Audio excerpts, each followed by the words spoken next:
Oke. Oke, Bang Hendy bisa dijelasin nggak kronologi kejadian kemarin seperti apa? Di kronologi kejadiannya itu sekitar pukul 11 lewat 15 atau lewat 20 saya datang ke Pinari karena niat membesuk kerabat saya yang mengalami kecelakaan kerja di RSPAD, mengalami patah lengan sebelah kiri. Jadi saya menjenguk ke sini. Kira-kira kerabat saya baru selesai di operasi penanganan itu di jam setengah 12 malam. Karena butuh istirahat, saya beserta abang saya keluar untuk pulang. Niatnya untuk pulang, tiba-tiba kami melihat ada orang yang bawa kamera banyak seperti ngonten buat ributan di rumah sakit. Kami masih diamin saja, pertama-tama itu kami masih diamin saja. Tapi lama-lama dia dengan nada tinggi sambil menjerit teriakin nakes buat ributan di IGD. Sambil ngatain kata-kata yang gak wajar lah diucapkan dia di fasilitas umum.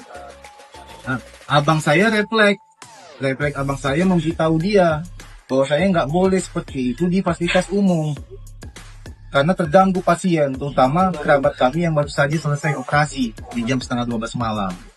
Tiba-tiba dia beserta yang katanya istrinya itu membuat provokasi lagi.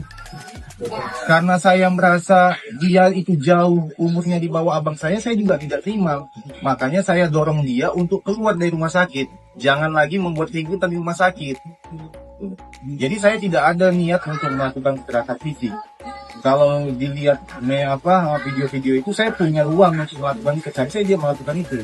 Niat saya itu untuk mengeluarkan dia dari rumah sakit karena saya anggap dia sudah membuat ributan di rumah sakit, mengganggu pasien lain, termasuk terutama itu kakak saya yang baru selesai operasi. Jadi dia tiba-tiba dia nggak terima, dia buat semacam video saya seolah-olah saya melakukan penyerangan. Dia manggil teman-temannya rame-rame di sini, dan itu bukti itu ada videonya. Saya sendirian, saya dikepung sama teman-temannya.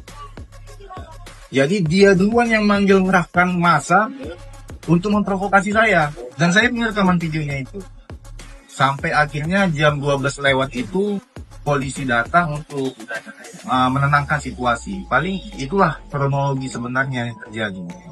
Jadi saya pribadi saya tidak ada bermaksud untuk membuat kegaduhan atau kericuhan di fasilitas umum.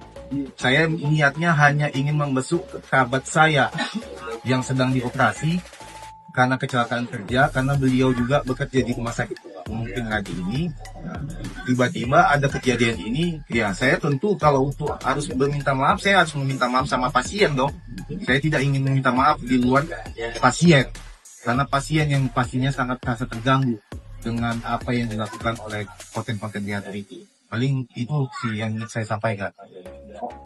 Di sini saya selaku tim hukum yang dibentuk oleh Ketua DPW, Saudara Otto Mangunso. Saya Henry Papan ingin meluruskan berita-berita miring yang terjadi di luar sana, baik melalui media sosial apapun itu, di mana yang bersangkutan yang berinisial A menyatakan seakan-akan dia dijolimi, dia terjolimi. Nyata dan faktanya itu terbalik 180 derajat. Di mana saya bilang seperti itu? Beliau tujuannya dan kapasitasnya untuk rumah sakit ini apa kita tidak tahu. Kita tidak tahu. Untuk apa dia datang ke rumah sakit ini? Apa kepentingan? Apa tujuannya? Karena pengakuan dari klien saya, Muhammad Helmi, dia menjenguk keluarganya yang baru selesai operasi. Kenapa mereka berteriak? Seakan-akan mereka terzolimi. Emang ini rumah sakit milik inisial A? Oh tidak. Jadi saya selaku tim hukum yang dibentuk oleh Ketua DPW 234 SC, Saudara Otto Mangunso, akan mengambil sikap tegas terhadap ini semua. Jadi dari saya tim hukum, sekian dan terima kasih.